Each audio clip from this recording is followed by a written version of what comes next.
Hello all. അപ്പോൾ നമ്മളിന്ന് കുറച്ച് കമൻസ്, അതായത് ഞാൻ ഇന്നലെ നോട്ട് ചെയ്ത് വെച്ചിട്ടുണ്ടായിരുന്ന കുറച്ച് കമൻസിൻ്റെ റിപ്ലൈ ആണ്. കുറേ സംശയങ്ങളും കാര്യങ്ങളൊക്കെ ഉണ്ട്. അതിൽ നിന്ന് കുറച്ച് മാത്രം എടുത്തിട്ടാണ് ഞാൻ ഇപ്പോൾ പറയുന്നത്. കമൻസിന് പല ആൾക്കാർക്കും റിപ്ലൈ കൊടുക്കാറുണ്ട്, എങ്കിലും വീണ്ടും വീണ്ടും വരുന്ന കമൻസ് ആയതുകൊണ്ടാണ് അത് വോയിസ് ആയിട്ട് വീഡിയോസ് ആയിട്ട് തന്നെ വരാമെന്ന് വിചാരിച്ചിട്ടുള്ളത്. അപ്പോൾ നമ്മുടെ വീഡിയോ ഇഷ്ടപ്പെടുകയാണെങ്കിൽ ലൈക്ക് ചെയ്യാൻ മറക്കണ്ട. ഒരുപാട് ആൾക്കാർ ലൈക്ക് ചെയ്യാനും സബ്സ്ക്രൈബ് ചെയ്യാനും ഒക്കെ മറക്കുന്നുണ്ട്. ഓർമ്മപ്പെടുത്താൻ പറഞ്ഞ ആൾക്കാർക്ക് വേണ്ടിയിട്ട് ഓർമ്മപ്പെടുത്തിയിട്ടുണ്ട് കേട്ടോ. ഒന്ന് ഓർമ്മയോടെ ആ ലൈക്ക് ഒന്ന് ചെയ്തേക്കാം കേട്ടോ. അപ്പോൾ നമ്മുടെ വീഡിയോസിൻ്റെ ഡീറ്റെയിൽ ആയിട്ടുള്ള ഒരുപാട് ബേക്കിംഗ് ടിപ്സും ട്രിക്സും ഒക്കെ ആയിട്ടുള്ള ഒരുപാട് കാര്യങ്ങൾ നമ്മൾ വീഡിയോസ് ഓൾറെഡി പോസ്റ്റ് ചെയ്തിട്ടുണ്ട്. കണ്ടിട്ടില്ലാത്തവർ ചാനലിൽ അതിൻ്റെ ലിങ്കും കാര്യങ്ങളൊക്കെ ഉണ്ടാവും, കണ്ടു നോക്കാം കേട്ടോ. അപ്പോൾ ഫസ്റ്റ് തന്നെ ഒരു പോസിറ്റീവിൽ തുടങ്ങാം അല്ലേ. എന്തും സ്റ്റാർട്ട് ചെയ്യുമ്പം ഒരു പോസിറ്റീവ് നല്ലതല്ലേ. അപ്പോൾ ഇത്തയുടെ വീഡിയോസ് കണ്ടാണ് ഞാൻ കേക്ക് ഉണ്ടാക്കിയതിന് ശേഷം ഭയങ്കര സന്തോഷമായി, കണ്ണ് നിറഞ്ഞു എന്നൊക്കെയാണ് ആ കമൻസിൽ വന്നിട്ടുണ്ടായിരുന്നത്. പിന്നെ നെക്സ്റ്റ് വരുന്നത് കേക്ക് ബേക്ക് ആക്കി കഴിഞ്ഞതിന് ശേഷം ഉള്ളിൽ നോക്കുന്ന സമയത്ത് ലിക്വിഡായിട്ടാണ് ഇരിക്കുന്നത്. അപ്പോൾ ആ ലിക്വിഡായിട്ടാണ് ഇരിക്കുന്നത് എന്നുള്ളതിൻ്റെ കമൻസിന് ഞാൻ റിപ്ലൈ കൊടുക്കുന്നത്, എപ്പോഴായാലും നമ്മൾ ബേക്കിംഗ് ടൈമും ടിന്നിൻ്റെ ആ ഒരു ടെക്സ്ചറും അനുസരിച്ച് നമ്മുടെ ടിന്നിന് ചില ടിന്ന് നല്ല കട്ടിയുള്ളതുണ്ടാവാം, ചില ടിന്ന് നേർത്തതായിരിക്കാം. പിന്നെ നമ്മുടെ ബേക്കിംഗ് ഫ്ലെയിമും കറക്റ്റ് അല്ല എന്നുണ്ടെങ്കിൽ നമ്മളെ കേക്ക് ബേക്കിംഗ് ടൈം ഒരുപാട് ഡിഫറൻസ് വരും. അപ്പോൾ നമ്മൾ പറയുന്നത് 30-35 മിനിറ്റ്. അപ്പോൾ നിങ്ങൾ വെക്കുന്ന ഫ്ലെയിം കുറഞ്ഞിട്ടാവാം, ടിന്ന് നല്ല കട്ടിയുള്ളതാവാം, അല്ലെങ്കിൽ നോർമലാവാം. അപ്പോൾ നമ്മൾ ആ ഒരു ഇതും പിന്നെ ബാറ്ററിൻ്റെ മിക്സിങ്ങും എല്ലാം കറക്റ്റ്, ബീറ്റിങ്ങും മിക്സിങ്ങും ഒക്കെ കറക്റ്റ് അല്ല എന്നുണ്ടെങ്കിലാണ് ഇതുപോലെ പകുതി വെന്തിട്ടും പകുതി വേവാത്ത ഒരു രീതി വരുന്നത്. അപ്പോൾ ടൈം കുറച്ചുകൂടെ എക്സ്റ്റെൻഡ് ചെയ്ത് വെക്കുക. അങ്ങനെയാകുമ്പോഴാണ് ബേക്കിംഗ് കറക്റ്റായിട്ട് കിട്ടുക. എപ്പോഴും നടുക്കാണ് ബേക്കിംഗ് കുറവ് ഉണ്ടാവുക. ഏറ്റവും ലാസ്റ്റ് വരുന്നത് കേക്കിൻ്റെ നടുഭാഗമാണ്. അതുവരെ നമുക്ക് കേക്കിൻ്റെ സൈഡൊക്കെ പെട്ടെന്ന് കുക്കാവും കേട്ടോ. പിന്നെ ഉള്ളിലെ ഫില്ലിങ്സിന് നട്ട്സിന് പകരം ചോക്ലേറ്റ് ഗ്രേറ്റ് ചെയ്തത് ഇട്ടാൽ മതിയോ എന്ന് ചോദിച്ചിട്ടുണ്ടായിരുന്നു. അത് ഇടാം. ഏത് കേക്കാണോ ആ ഫ്ലേവറിനനുസരിച്ചിട്ട് അതിൻ്റെ നട്ട്സോ അല്ലെങ്കിൽ ചോക്കോ ചിപ്സോ അല്ലെങ്കിൽ ചോക്ലേറ്റോ ഗ്രേറ്റ് ചെയ്തിട്ട് ഇടാം. പിന്നെ ഏതാണ് വിപ്പിംഗ് ക്രീം നല്ലതെന്ന്, ബിഗിനേഴ്സിന് എപ്പോഴും ഫിയോണയാണ് നല്ലത് കേട്ടോ. അതാകുമ്പോൾ കുറച്ച് സ്റ്റിഫായിട്ട് കുറച്ചധികം സമയം നിന്നോളും, പെട്ടെന്ന് ബീറ്റും ആയിക്കോളും, നല്ല സ്റ്റെബിലിറ്റി കൂടുതലാണ് കേട്ടോ. പിന്നെ കയ്പ്പ് രസം, വിപ്പിംഗ് ക്രീമിന് കയ്പ്പ് രസം എന്നൊരു കമൻറ്റ് കണ്ടിട്ടുണ്ടായിരുന്നു. അത് ഒന്നിക്ക് വിപ്പിംഗ് ക്രീം കേടായിട്ടുണ്ടാവാം, അല്ലെങ്കിൽ എക്സ്പയർ ഡേറ്റ് ആയിട്ടുണ്ടാവാം. അങ്ങനെ എന്തെങ്കിലും ആണെങ്കിലാണ് കയ്പ്പ് ടേസ്റ്റ് ഉണ്ടാവുക.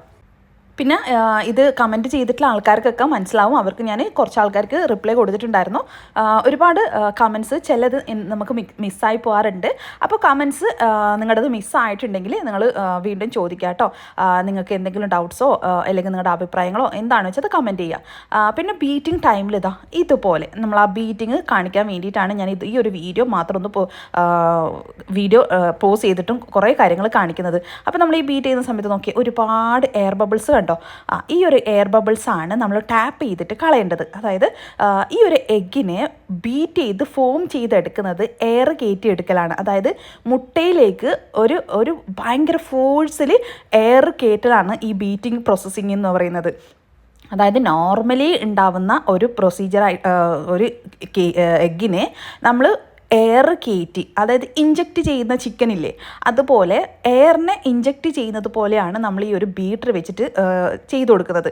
അപ്പോൾ ആ ഒരു എയർ സർക്കുലേഷൻ കൂടുതൽ വരുമ്പോഴാണ് ഫോം ചെയ്തിട്ട് നമ്മുടെ എഗ്ഗ് നല്ല ഫ്ലഫി ആയിട്ടും നല്ല ഹൈറ്റിലും പൊങ്ങി വരുന്നത്. അപ്പോൾ ആ ഒരു ഹൈറ്റിൽ പൊങ്ങി വരുന്നത് മൂലം നമുക്ക് നല്ല സോഫ്റ്റ് ആൻഡ് ടെക്സ്ചറുള്ള നല്ലൊരു സ്പഞ്ച് കിട്ടും.